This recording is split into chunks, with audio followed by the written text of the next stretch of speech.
convidar a abrir a sua Bíblia em Tiago capítulo 5 e nós vamos ler o versículo 16, tá bom? E quem está aqui, eu quero convidar você a ler comigo esse verso, bem bonito. Vamos a uma só voz, a gente lê somente esse versículo, Tiago capítulo 5, versículo 16, vamos lá?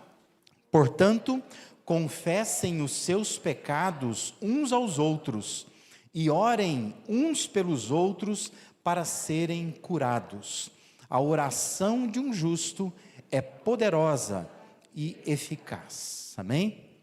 As pessoas, elas podem negar o seu cuidado. As pessoas, elas podem negar os seus conselhos, negar o seu amor.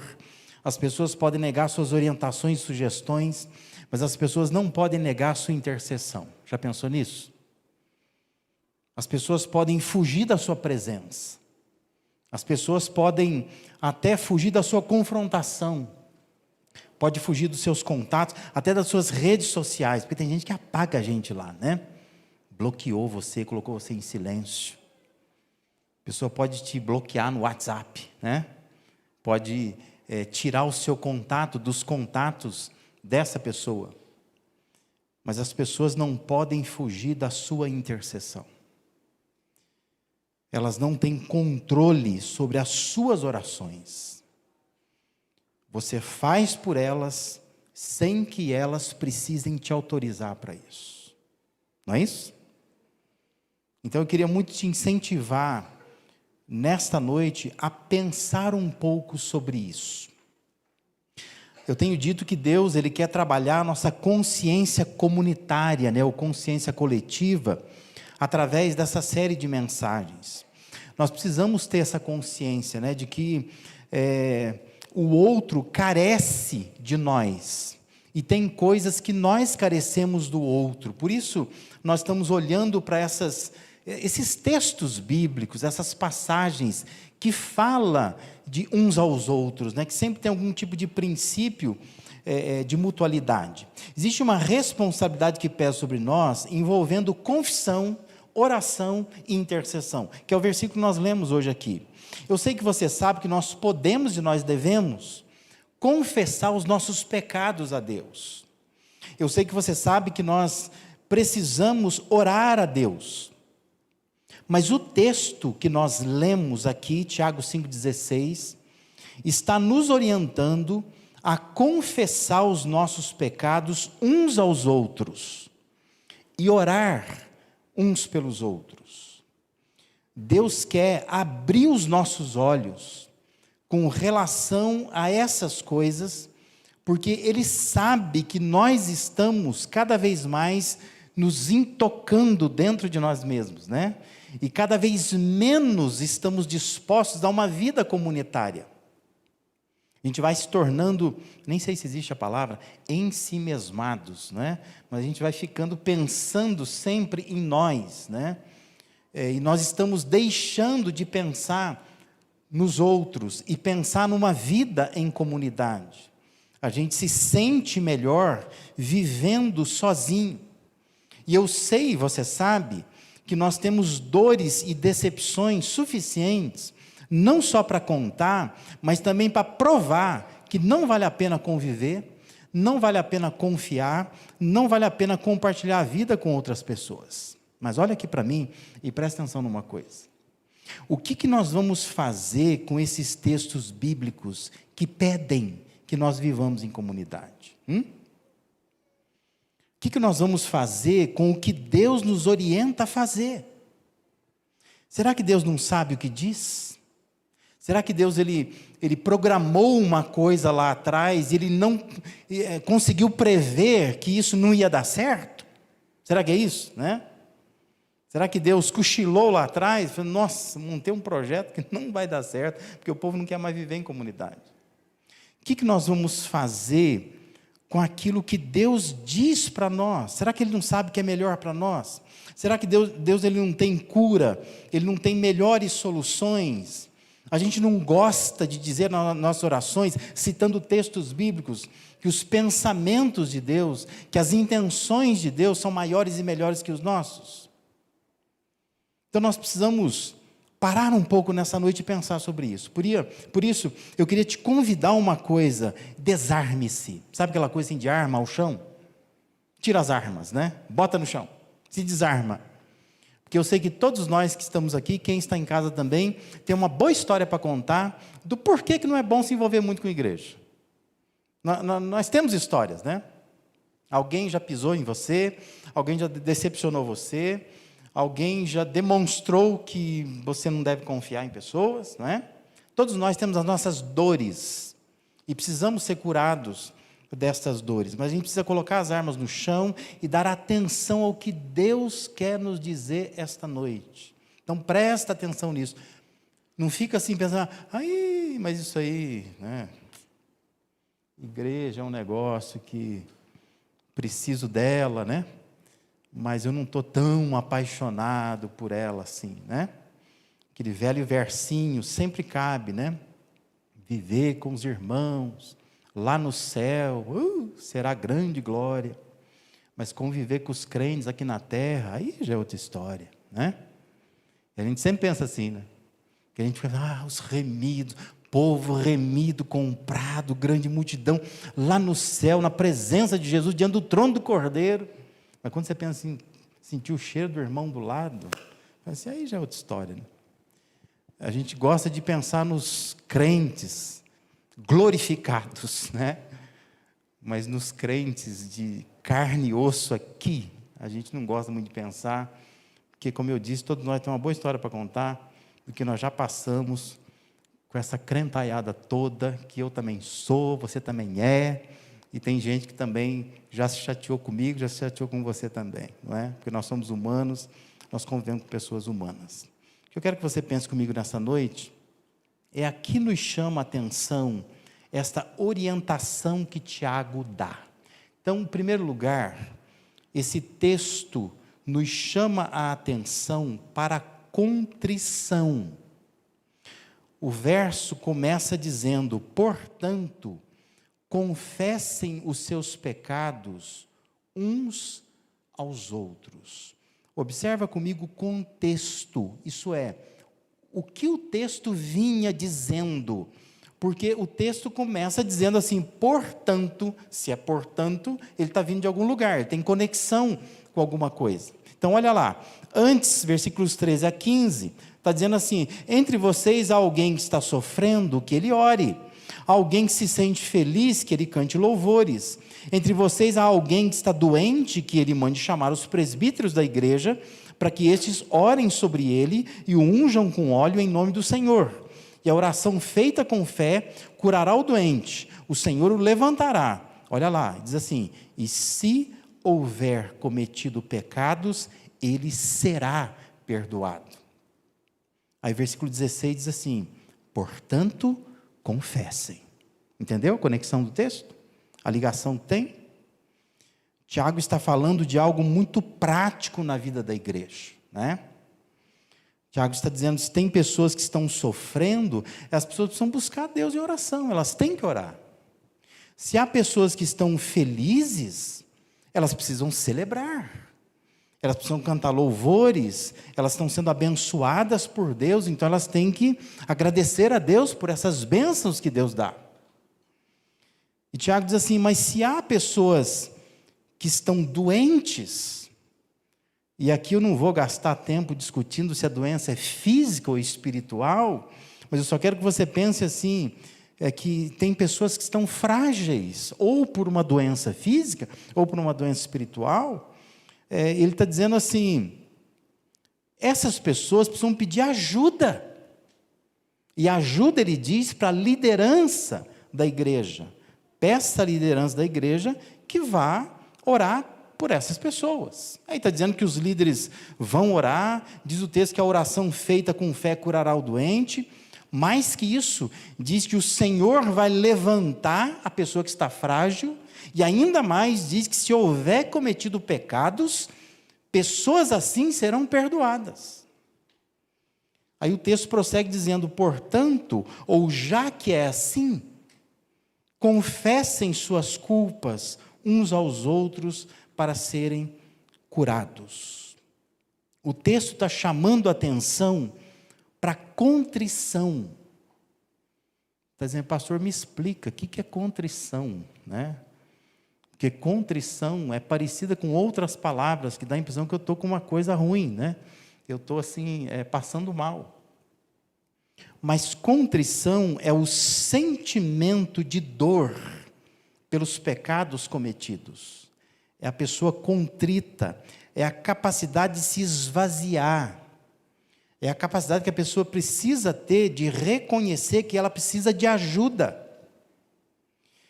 Existem duas formas da gente entender o que significa confessar os pecados uns aos outros, que eu sei que já está agoniado aí, né? Falei, meu Deus, o que o pastor vai pedir para fazer no final deste culto? Não é? Mas tem duas formas de entender o que significa isso. A primeira forma de entender é que nós precisamos confessar o pecado que nós cometemos diretamente à pessoa a quem nós ofendemos. Entende? Essa é uma maneira de entender. Tiago está dizendo assim, confessem os vossos pecados uns aos outros. Você cometeu pecado contra alguém, confessa para essa pessoa, vai lá, fala com ela, não é? Que isso tem a ver com o que Jesus orientou conforme o registro de Mateus 5, 23 e 24, que diz assim, portanto, se você estiver apresentando sua oferta diante do altar, e ali você se lembrar de que seu irmão tem alguma coisa contra você, está dizendo assim, deixe sua oferta ali diante do altar, vá primeiro reconciliar-se com seu irmão, depois você volta e você apresenta a sua oferta. Ou seja, Tiago estaria dizendo assim, confesse os pecados uns aos outros. Quer dizer, se você pecou contra alguém, confessa para essa pessoa. Diz a ela que você fez uma coisa que a ofendeu Deus por você ter feito contra ela alguma coisa. Uma outra forma de entender é que você precisa ter alguém para quem você possa compartilhar suas culpas e receber ajuda. Nesse caso, é preciso ter alguém confiável, não é? Não dá para a gente fazer assim, vamos fazer uma dinâmica aqui agora? Vamos confessar o nosso pecado uns aos outros? E a gente faz um sorteio, né? Pensou?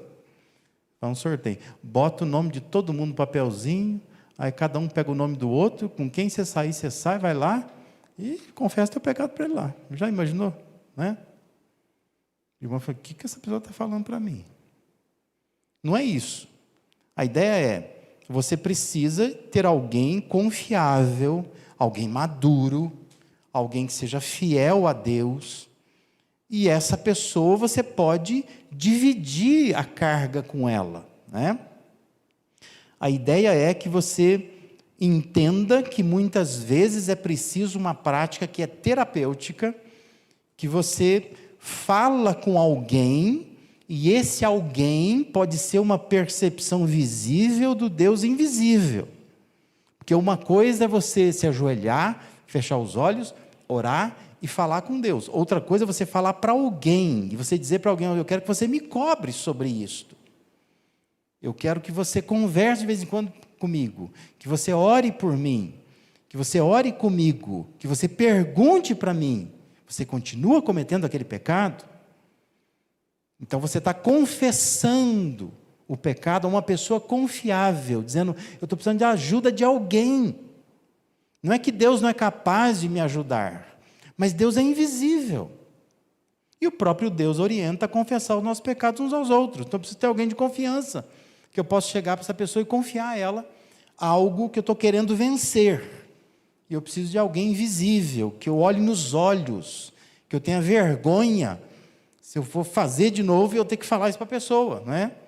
Então ela me cobra, ela fala comigo, né? Então eu preciso dela, eu preciso de alguém de alta confiança, você está me entendendo, né? Não é qualquer pessoa, é alguém que realmente você possa confiar.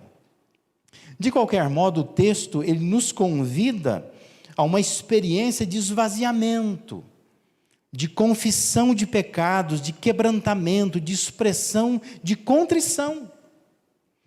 E aí é preciso lembrar lá o que Davi diz, né, que o Davi escreveu no Salmo 51, quando ele diz que os sacrifícios que agradam a Deus são um espírito quebrantado. E Davi vai dizer assim: um coração quebrantado, contrito, ó Deus, não desprezarás.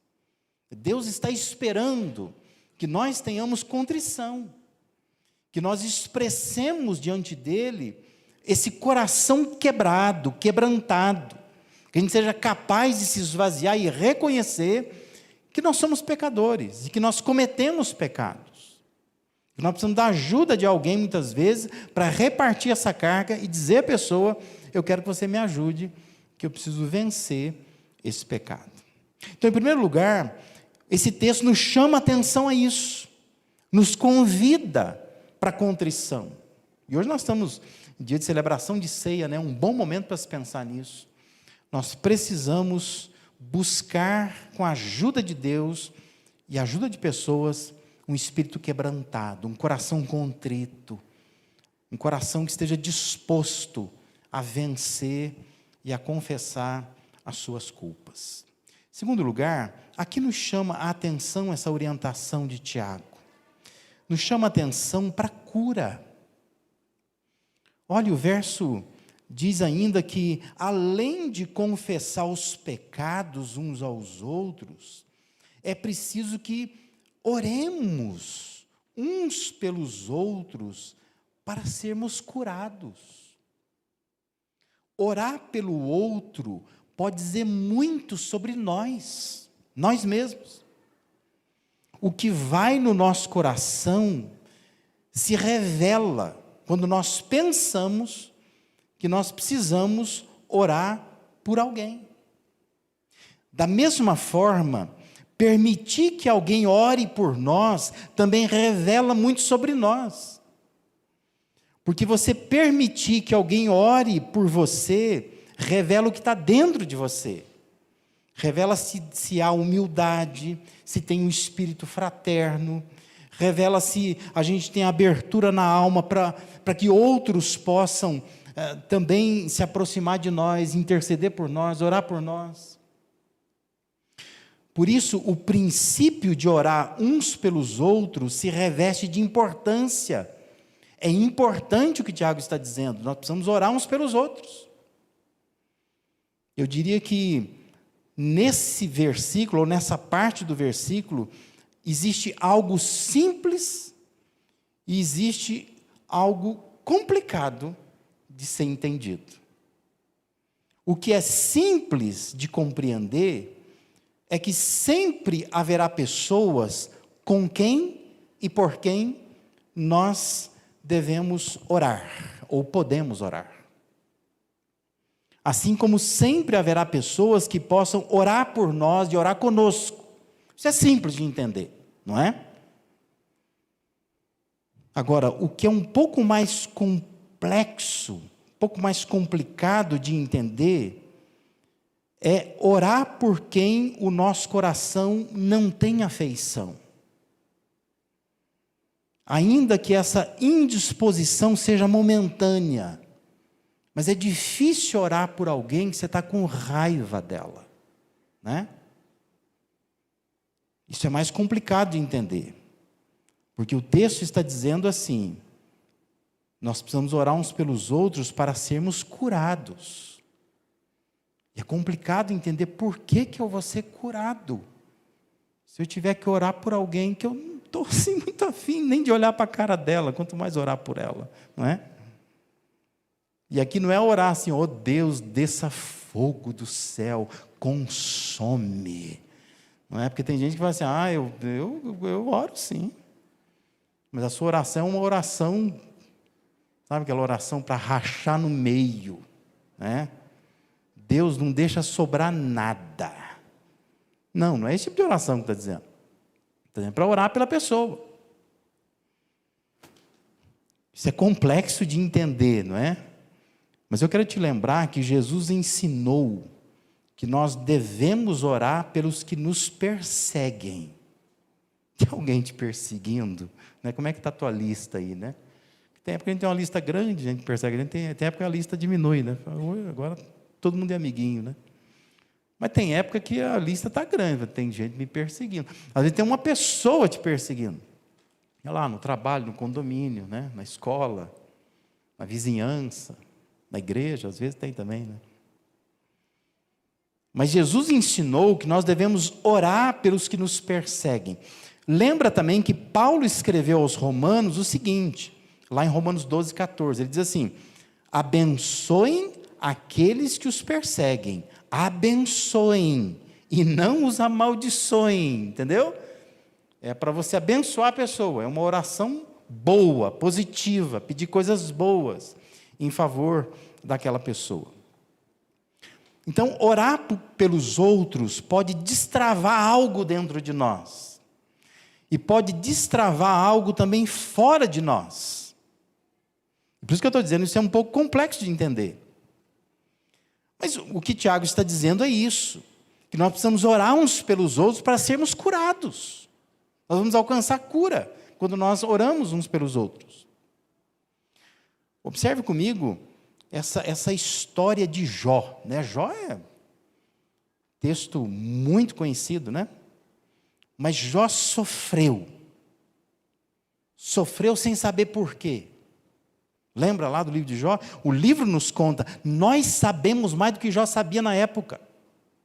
Que nós estamos lendo agora a história, e nós sabemos que teve uma conversa esquisita entre Deus e Satanás, e lá, no âmbito celestial, decidiu-se que o Jó seria alvo de provação. E o Jó está lá, vivendo o melhor que pode, servindo a Deus, temendo a Deus, cuidando dos filhos, cuidando das propriedades, mas de repente o céu se desaba sobre ele, e ele não sabe por quê. E aí os amigos dele vão visitar. E quando os amigos vão visitar, eles ficam falando: olha, ninguém sofre de graça, né? Essa é a teologia dos amigos. Se você está sofrendo, porque você pecou. Tem coisa errada na tua vida. E o Jó tem que escutar isso calado. Ele vai perdendo tudo e vai perdendo esses amigos. Vai perdendo o carinho, o afeto, a confiança desses amigos. Porque eles acham que o Jó pisou na bola, se enfiou o pé na jaca. Essa aqui é a questão, por isso você está sofrendo desse jeito. Essa é a explicação, a melhor explicação que eles encontram. E o livro de Jó se estende e vai falando sobre isso, e a gente vai lendo aquilo, vai nos dando uma agonia, de modo que a gente vai ler o livro de Jó, se você pega em qualquer lugar, é perigoso. Que você pode estar lendo uma coisa que não é assim, é para fazer aquilo. Não, aquilo é que os amigos estão interpretando. Mas aí vai chegando lá no finalzinho do livro, quando você pensa que está tudo resolvido, que o Jó finalmente diz que ele se arrepende no pó e na cinza. E ele diz assim: Deus, eu conhecia só de ouvir, mas agora os meus olhos te veem. E aí você pensa assim: nossa, agora termina, sabe aquele fim de filme, que você está assistindo no cinema, e começa aquela musiquinha encantadora, você fala assim: o filme está terminando, que coisa linda, que coisa bonita, o Jó se reencontra com Deus, as coisas estão fluindo agora, que bênção, se terminar assim, a gente vai para casa com uma sensação boa, mas aí Deus diz lá assim, né, para os amigos, né, vão agora até o meu servo Jó, levem 7 novilhos e 7 carneiros, e com eles apresentem holocausto em favor de vocês mesmos. Meu servo Jó orará por vocês, e eu aceitarei a oração dele, e não farei com vocês o que vocês merecem, pela loucura que cometeram. Vocês não falaram o que é certo a meu respeito, como fez meu servo Jó. E olhe, o versículo 10. Versículo 10 diz assim: depois que Jó orou por seus amigos, o Senhor o tornou novamente próspero, e lhe deu em dobro tudo o que tinha antes. Ó, alguma coisa destravou aí, não destravou? Você já imaginou? Não, o filme está acabando já, o sofrimento acabou, o Jó se arrependendo no pó e na cinza. Aí Deus diz para o Jó: agora você vai orar por esses amigos seus. Se coloca no lugar de Jó. Esse pessoal não me ajudou. Eles ficavam enfiados na minha casa me acusando. pior coisa que você tem numa hora dessa é assim, ora pela pessoa que ficou te acusando. Deus falou assim, mas eu quero que você ore pelos seus amigos. E o texto diz que depois que Jó orou por seus amigos, o Senhor o tornou novamente próspero. Algumas versões vão dizer, o Senhor mudou a sorte de Jó, depois que ele orou pelos seus amigos. Os amigos que eram meio inimigos, né? Que fizeram o papel de inimigos, pelo menos. Como eu disse, isso é um pouco mais complexo. E não se deve orar por alguém com a intenção de ser abençoado. Mas pode ocorrer que Deus queira trabalhar o nosso coração e nos peça para orar por alguém que você não está com vontade de orar. E Deus, na sua soberania, vai dizer assim, quando você orar por esta pessoa, você vai ser curado. Porque alguma coisa aqui dentro de você e fora de você vai se resolver pela graça, pela misericórdia de Deus. Amém? É uma bênção ser curado, né? Mas é difícil fazer isso, não é não? Você se pôr de joelhos, fechar os olhos, você colocar diante de si alguém que você quer esganar essa pessoa. Quando você pensa no rosto dela, dá vontade de matar. Mas Deus fala assim, eu quero que você tenha vontade de orar por ela. Coloca ela em oração. Ore por ela. E quando você orar, você vai ser curado. Deus vai mudar a sua sorte quando você orar. Orar por alguém, especialmente alguém que fez mal para você. Pensa nisso nessa noite. O texto nos chama a atenção para a cura. Deus quer nos curar. E Deus quer que nós tragamos à nossa memória quem são essas pessoas. Que eu posso fazer qualquer coisa por elas, menos orar. Mas Deus quer que você pense hoje, ore por essa pessoa. Você vai orar por ela. Você vai pedir coisas boas por ela. Você vai pedir o perdão de Deus em favor dela. A graça de Deus sobre ela. E alguma coisa boa vai acontecer na sua vida. Você vai ser curado. Nós seremos curados quando nós fizermos isso. Amém? Em terceiro e último lugar, aqui nos chama a atenção esse texto. Esse texto nos chama a atenção para a confiança. Tiago 5,16 termina dizendo, a oração de um justo é poderosa e eficaz. Aquela nova versão transformadora traduziu assim, a oração de um justo tem grande poder e produz grandes resultados. Mais do que afirmar o poder da oração, Tiago estabelece uma relação de confiança entre irmãos de fé. Tiago está dizendo, olha, você precisa confiar que a oração de uma outra pessoa, ela é poderosa e ela é eficaz. E aí, meus irmãos, deixa eu abrir um parênteses aqui, a gente parar com esse negócio de achar que a oração de pastor é poderosa. Porque não há nenhum lugar na Bíblia que diga sobre isso. Não tem essa história de que a oração do pastor é poderosa. Se o pastor orar por mim, amém, né? O texto está dizendo assim, a oração de um justo é poderosa e eficaz. Não é de um pastor, não é de um presbítero, não é de um diácono, não é do sacerdote. É a oração de uma pessoa comum, alguém que é justificado por Deus. A oração dessa pessoa é poderosa. Nós precisamos confiar nisso. Eu já participei de reuniões de oração em igreja, que faz aquelas dinâmicas, não é? Vigília de oração, por exemplo. Aí faz aquelas dinâmicas, vamos sortear com quem vai orar, né? E aí, sim, a pessoa, ela fica olhando, vou orar com o pastor Lazarino, então ela fica toda... Aí vem o nome, ela fala assim, saiu o irmão Santiago, vamos lá, né? Mas é tipo assim, vamos para o matadouro. Porque assim, eu queria mesmo orar com o pastor, porque se o pastor, nossa, se o pastor orar, ou às vezes quando saía comigo, né, a pessoa falava assim, ai, que privilégio, pastor, né? Quase que tira a sandália dos pés, né? Como se fosse lugar sagrado. Pastor vai orar no agora, agora vou arrumar um emprego que eu estou precisando. Meu irmão, abandona essas coisas, né? A Bíblia está dizendo assim, a oração de um justo é poderosa e eficaz. Às vezes o irmãozinho lá que não sabe, mas nem falar direito, né? Ele fala problema, né? Ele vai falar com Deus, Deus, a gente fomos hoje orar. Mas Deus vai ouvir a oração daquela pessoa. Confia nisto. O texto nos chama atenção para isso, para a confiança. Confia que a oração de uma outra pessoa é poderosa e eficaz. Por outro lado, confie que a sua oração em favor de alguém produz bons resultados. Que às vezes você não confia. Você vai, imagina, pede para o pastor orar aí. Eu não, né? Mas o texto nos chama a atenção para a confiança. Creia nisso. Se você orar por alguém, a sua oração tem eficácia, ela é poderosa, ela pode produzir grandes resultados.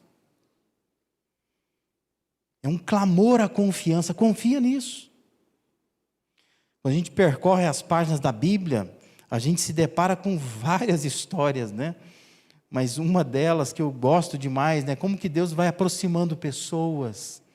E Deus está dizendo assim, alguém vai orar por você. Uma dessas histórias é a história de Saulo, né? Saulo é uma história muito interessante. Porque Saulo, ele é arrogante. Ele é um sujeito pedante. Ele acha que ele pode tudo. Ele persegue a igreja. E ele então pega soldados, ele vai, começa a matar cristãos, até que um dia, Jesus enfia o dedo na cara dele, não é? Ele está indo de Damasco para Jerusalém. E ali diz que Jesus aparece para ele e fala, por que você está me perseguindo? Né? Diz que ele fica cego por 3 dias. E aí a Bíblia vai dizer que ele é enviado para a casa de uma pessoa. E aí é muito curioso, né? Porque lá em Atos, capítulo 9, vai dizer assim que Deus, ele vai chamar um homem chamado Ananias, que não vai aparecer em nenhum lugar na Bíblia mais, viu? Ele vai sumir de cena. Ou seja, a importância dele é nenhuma, a não ser isso aqui. Mas Deus diz assim, olha, eu vou chamar o Ananias vai orar por você. Eu fico imaginando, Saulo, quem que é Ananias, Senhor? Né? Pastor da igreja de Jerusalém? É o pastor da igreja? Não. É diácono? Não. Presbítero? Não. Obreiro? Não. O que ele é? Nada. Ele é crente, só isso. Mas diz que Deus chama o Ananias. Aí, olha que interessante. Aí, quando chama Ananias, o Ananias diz assim, Senhor, eu tenho ouvido muita coisa a respeito desse homem. E de todo o mal que ele tem feito aos teus santos em Jerusalém. Ele chegou aqui com autorização do chefe dos sacerdotes para prender todos que invocam o teu nome. O Ananias também não está afim de orar por Paulo, entendeu? Quem que é Saulo? O Senhor deu o nome certo, fala de novo, né? Saulo mesmo, o Senhor quer que eu ore por ele? Não estou afim também. Mas você percebe como que Deus junta pessoas, né? Dizendo assim, a oração de um justo é poderosa e eficaz. Aí o Saulo, bonitão, né? O sujeito que toca terror em todo mundo, está lá cego por 3 dias. Deus está dizendo, Saulo, quem vai orar por você é o Ananias. Quem que é o Ananias? Não é ninguém. Mas ele é crente, ele vai orar por você. Aí Deus fala para Ananias, quero que você vá orar pelo Saulo lá, porque ele está esperando um homem chamado Ananias. Saulo? Não estou afim de orar por ele. Que é um sujeito que ninguém gosta dele. Mas Deus diz assim, você vai orar por ele. E é interessante que ele vai lá, e ele ora, e diz que Paulo voltou a ver. Diz que caíram como que escamas dos olhos dele. E ele voltou a ver. Agora fala para mim, a oração de um justo é poderosa e eficaz? É. Né? É. Porque Deus diz que é. Então nós precisamos aprender isso. O texto nos chama a atenção para confiança. O Ananias teve que confiar. O Saulo teve que confiar que a oração de um justo tem grande poder e produz grandes resultados. E dali, Saulo começa um ministério brilhante. O Ananias some de cena, mas Paulo teve que passar pelo corredor da oração do Ananias para ter esse ministério brilhante. Eu acho isso fantástico, a maneira como Deus faz as coisas, né? Estabeleça a sua confiança. Há alguém de Deus com quem você pode se abrir. Há alguém. Que a gente vai criando algumas cascas em torno de nós, a gente vai dizendo assim, não confio mais em ninguém, não. Confio mais em ninguém. Mas abra o seu coração, os seus ouvidos e entenda, há alguém de Deus em quem você pode confiar. Você pode se abrir. Seja alguém com quem pessoas possam se abrir. Encontre intercessores, eles existem, eles estão por aí. Mas encontre alguém que possa orar com você, orar por você. Ore por pessoas, ore com pessoas. Ter alguém é algo maravilhoso. Ter alguém para confessar as nossas culpas, para orar com a gente, quando a gente mais precisa. Eu queria muito que você orasse por isso agora, nesse momento. Deus, eu preciso de pessoas comigo. Eu preciso de pessoas para orar por elas, para que elas orem por mim. Eu preciso confessar minhas culpas para alguém. Eu preciso ser confiável para que alguém confesse as suas culpas para mim. Eu preciso ser curado. Eu preciso que algo aconteça dentro de mim. E talvez, como Jó, quando você orar por alguém, isso vai acontecer. Alguma coisa vai destravar dentro de você, fora de você. Faça isso pelo outro.